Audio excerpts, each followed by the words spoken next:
বসন রয়েছে ডালের উপরে বসন রয়েছে ডালের উপরে তাদের বসন রয়েছে ডালে ডালে নয় ডালে ডালে নয় ডালের উপরে রয়েছে আর ডালে ডালে নয় ডালে ডালে নয় ডালের উপরে তাদের বসন রয়েছে ডালে ডালে নয় ডালে ডালে নয় ডালের উপরে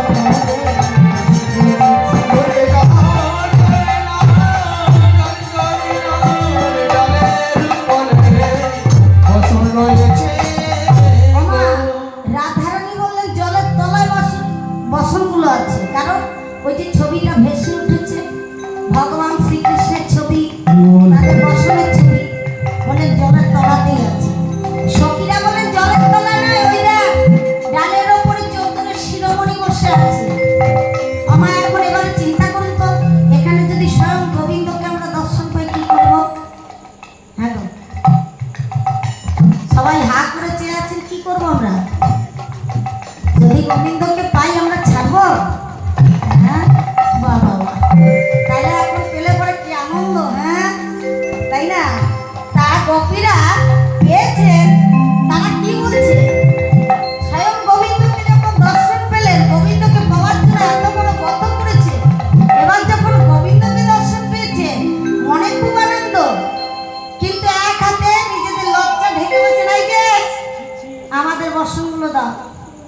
গোবিন্দ বললেন যদি না দিই কি করবে? তোমার কি লজ্জা করে না? আমরা এতগুলো গোপী রয়েছি আর তুমি একা কৃষ্ণ, আমাদের বসন চুরি করেছো, বসন দাও। গোবিন্দ বললেন না দিলে কি হবে? বলেছি ছি কালো সোহনা নারীর বসন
এই রাজ্যটা হচ্ছে কার? না আমরা কংসের যোগানো, কংস রাজা, সেই কংসের যোগানো হচ্ছে আমরা। আমরা যদি কংস রাজাকে বলি তোমায় কি করবে জানো? চিন্তা করুন, গোবিন্দকে ভয় দেখাচ্ছে, বললেন আমরা কি করতে পারি জানো? শোনো তাহলে শোনো, আমরা নন্দ পিতায় বলে দেব তাও কি তুমি জানো না?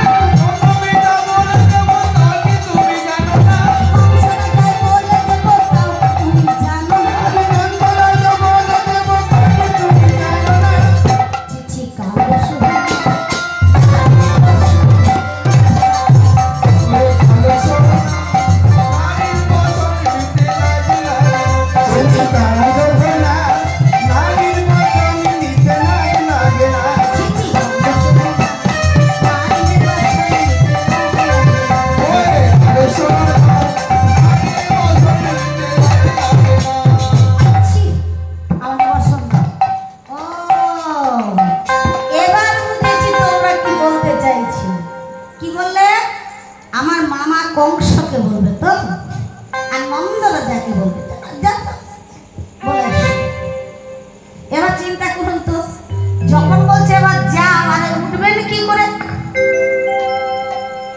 গোপীরা তো আর উঠতে পারছেন না, বলছেন হে মাধব, এই 84 কোষ বৃন্দাবনে পুরুষ তুমি একা, আমরা এত নারী, তোমার কাছে কেমন করে যেতে পারি?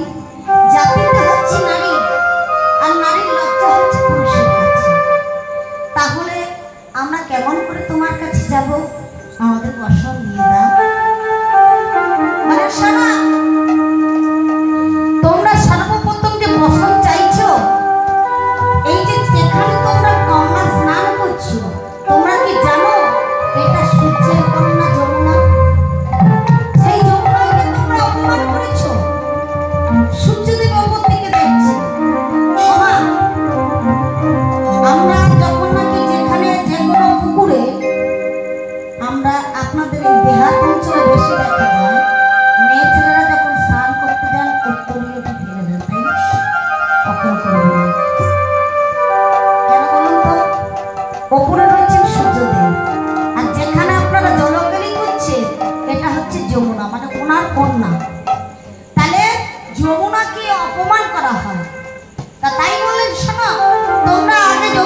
যা বলে তাই শুনি, একবার আমরা গোবিন্দের চরণেই শরণাগত হই। তাই বলেন, হে কৃষ্ণ, আমরা জব জানি না, তব জানি না, আমরা সাধনা ভজনে কিছুই জানি না। কিছুই জানি না। তোমার চরণেই আমরা এই দেহ মন প্রাণ সমর্পণে করি। করি আত্মনিবেদন করি আমরা তোমায় বলি, আর গোবিন্দ কৃপা করো হে।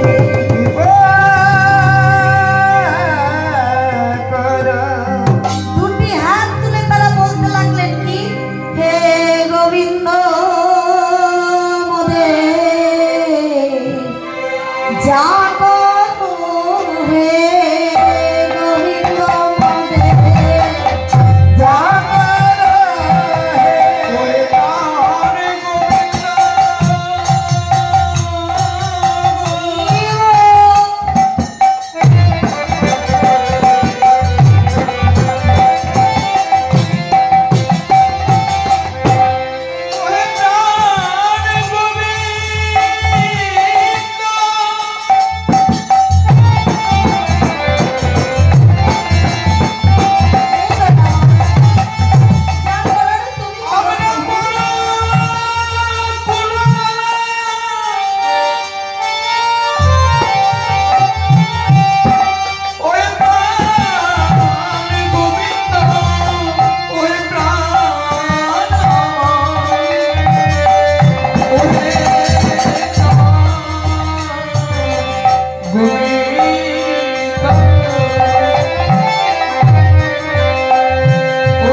গোবিন্দ বললেন, বেশ, এবার তোমাদের বসনগুলো তোমরা চিনে নাও। বললেন, আমাদের মনের অভিলাষ। বললেন, আজ নয়, আগত দাপরের শেষে তোমরা হবে আমার সহচর গোপী। ওমা, তাহলে এখানে প্রশ্ন হচ্ছে, গোবিন্দ যে রাস করেছিলেন কয় প্রকার গোপী নিয়ে রাস করেছিলেন? 4 প্রকার গোপী ছিল। নিত্য শিক্ষা, সাধন শিক্ষা, কৃপা শিক্ষা, অশিক্ষা। এগুলো যদি একটু ভেঙে ভেঙে বলতে চাই অনেক রাত্রি হয়ে যাবে। তাহলে 4 প্রকার গোপী নিয়ে গোবিন্দ আমার রাস করেছে 16,800 রমণীদের নিয়ে। তাই আজ ভগবান শ্রীকৃষ্ণ যেই না তাদের মনের বাসনা পূর্ণ হওয়ার জন্য বর দিয়ে গোবিন্দ চলে গেলে, আর গোপীরা আনন্দে আত্মনিবেদন করে তারা চলে এসেছেন কোথায় না, তারা বললেন নিজের গৃহীকে ভগবানের সাধন করা দরকার। তাই গোপীরা কি করলেন মা? গোপীরা সেই মনের বাসনা পূর্ণের জন্য আগত দাপর যুগে 10ম স্কন্ধে 5ম অধ্যায় 33 ছন্দে কলম দিলেন কি? পদকর্তা কলম দিলেন ভগবান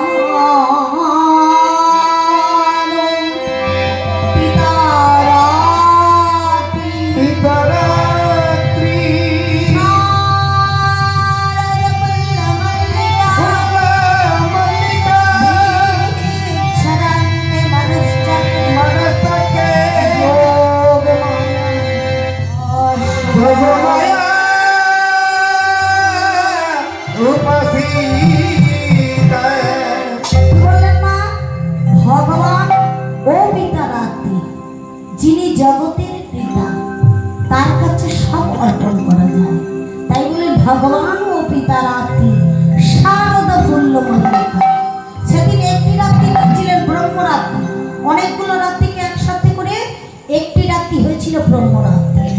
কেন?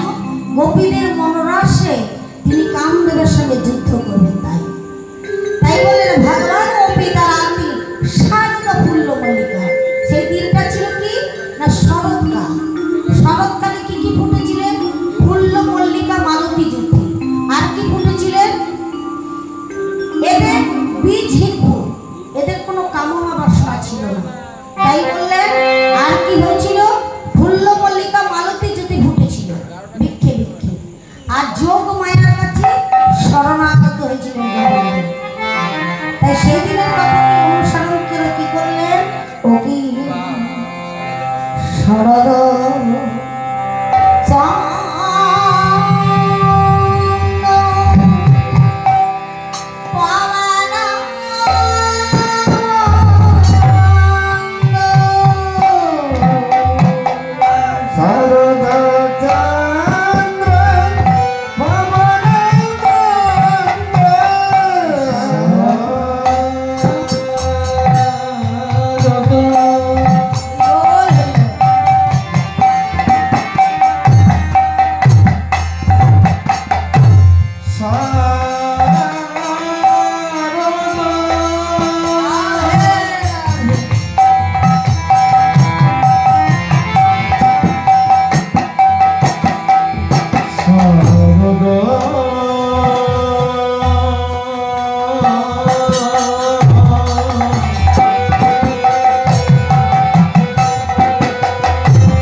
যখন নীল গগনে চাঁদ উঠেছে, নীল গগনে চাঁদ উঠেছে, নীল গগনে চাঁদ উঠেছে, ওরে নীল গগনে চাঁদ উঠেছে, চাঁদে চাঁদে বাবা মাঝে বসেছে, নীল গগনে চাঁদ উঠেছে। গোবিন্দ সেবায় লাগবো বলে